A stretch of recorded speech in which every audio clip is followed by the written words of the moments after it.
ఇళ్లలో మనం చూస్తే కింద షట్టర్స్ ఉంటాయి. అంటే షాపుల నిర్మాణం జరుగుతుంది, పైన రెసిడెన్షియల్ ఉండడానికి అనేది నివాసానికి ఏర్పాటు చేసుకుంటూ ఉంటారు. అంటే సాధారణంగా వాస్తు అనేది ఉండే ఇళ్లకి వేరుగా లేకపోతే వాణిజ్య సముదాయాలకి వేరుగా ఉంటుందా? ఇలాంటి బిల్డింగ్స్ కి వాస్తు ఏ రకంగా చూసుకోవాలి?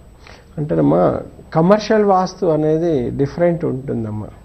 ఇప్పుడు ఉదాహరణకు విజయవాడ టు హైదరాబాద్ హైవే ఉందమ్మా. ఆ హైవే ఎమ్మటి ఉండే సముదాయం ఏదైనా కావచ్చు, కాంప్లెక్స్ కావచ్చు, ఇవన్నీ ఏంటంటే మా కమర్షియల్ వాస్తు బలంతో కూడుకొని ఉంటాయి. అక్కడ మనం ఏదైనా ఒక వ్యాపారాలు చేసుకుంటే మనతో పాటు ఒక 100 మందిని కూడా కాపాడవచ్చు. అయితే దీన్ని కమర్షియల్ వాస్తు అంటాం.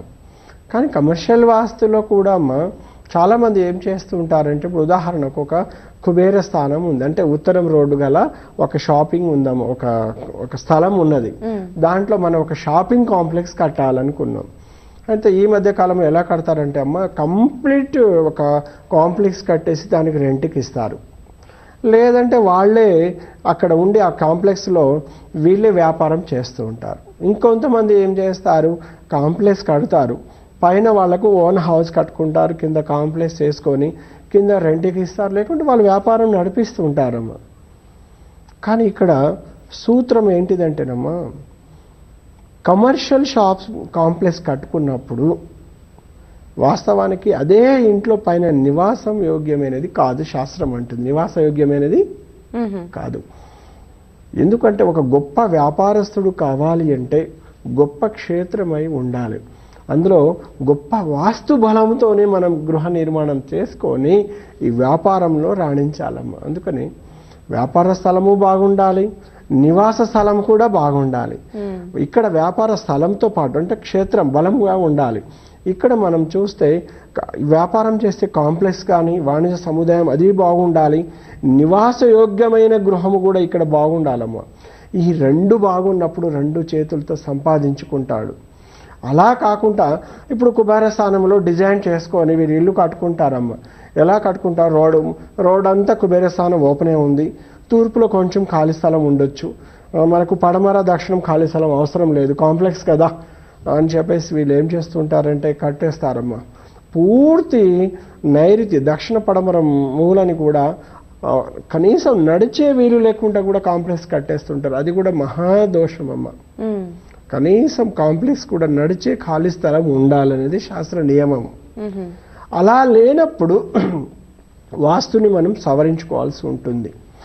అయితే ఇక్కడ ఏం జరుగుతుంది, ఉత్తరంలో ఆ మెయిన్ బార్డర్ లైన్ మనకి ఎప్పుడైతే హద్దు ఉంటుందో ఆ హద్దు నుంచి వీళ్ళు ఏం చేస్తారంటే అమ్మ ఒక 5 feet సెట్ బ్యాక్ తీసుకుంటారు, షాపింగ్ కాంప్లెక్స్ కట్టేస్తారు.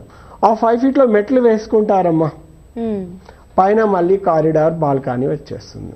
అంటే ఇక్కడ ఏం అర్థమవుతుంది, స్పష్టంగా పైన కారిడార్ వచ్చేసి కింద ఆ 5 feet మెట్లు రావడం వలన ఉత్తర స్థానం కప్పు పడిపోయినది, ఇటు ఈశాన్యం కప్పు పడిపోయింది, వాయుమూల కప్పు పడింది, ఉత్తరం మధ్య భాగం మొత్తం కప్పు పడుతుంది. అప్పుడు కుబేరుడికి అనుగ్రహం ఉండదమ్మా. అంటే కమర్షియల్ బలంతో వ్యాపార రోజుకు ఎంతో షాపుకున్న బలం బట్టి అది డబ్బు లాగుతుంది, ధనము. కానీ ఆ ధనం ఎటుపోతుందో కూడా యజమానికి అర్థం కాదమ్మా. ఎందుకంటే ఇలాంటి ఎన్నో నేను ప్రాక్టికల్ లైఫ్లో చూశాను. అందుకేనమ్మా కుబేర స్థానంలో మనం ఉత్తరము ఒక కాంప్లెక్స్ ముఖద్వారంతో ఒక కాంప్లెక్స్ మనం నిర్మాణం గావించేటప్పుడే సెట్ బ్యాక్ నువ్వు ఎంత ఇస్తున్నావు, 5 feet ఇస్తుంటే పైన కాంప్లెక్స్ ఓపెన్ స్కై కూడా 5 అడుగులు ఉందా లేదా. ఆ తర్వాత మీరు మెట్ల నిర్మాణం చేసుకోండి, ఆ తర్వాత కారిడార్ చేసుకోండి, దోషం లేదు. కానీ పూర్తి హద్దు మీద మెట్ల నిర్మాణం చేసుకున్నప్పుడు అక్కడ కుబేరుడి అనుగ్రహం లేక అసలు వాళ్ళు ఎంత కష్టపడ్డా కూడా ధనం అనేది రూపాయి ఉండదమ్మా. పిల్లల మ్యారేజ్ ఎట్లా చేయాలో కొంతమంది బాధపడుతుంటారు. ఇలాంటి కాంప్లెక్స్ కట్టి రెంట్ వస్తుంది, పైన వాళ్ళు ఉంటారు, బయట వ్యాపారాలు చేస్తుంటారు, అంటే పెట్టుబడులు పెట్టేస్తుంటారు. కొన్ని ఫ్యాక్టరీస్ కావచ్చు, ఇండస్ట్రీ మినీ ఫ్యాక్టరీ పరిశ్రమలు అక్కడ ఇక్కడ పెట్టేస్తుంటారు. కానీ ఇట్లాంటి కాంప్లెక్స్ పైన ఆయన నివాసం ఉండడం వలన ఈ కుబేరునికి అనుగ్రహం లేక అన్ని వ్యాపారాల్లో నష్టాలు వచ్చేస్తుంటాయి. కాకుండా ఇల్లు గడుస్తుంది, ఎందుకంటే ఆ రెంట్స్ వస్తుంటాయి.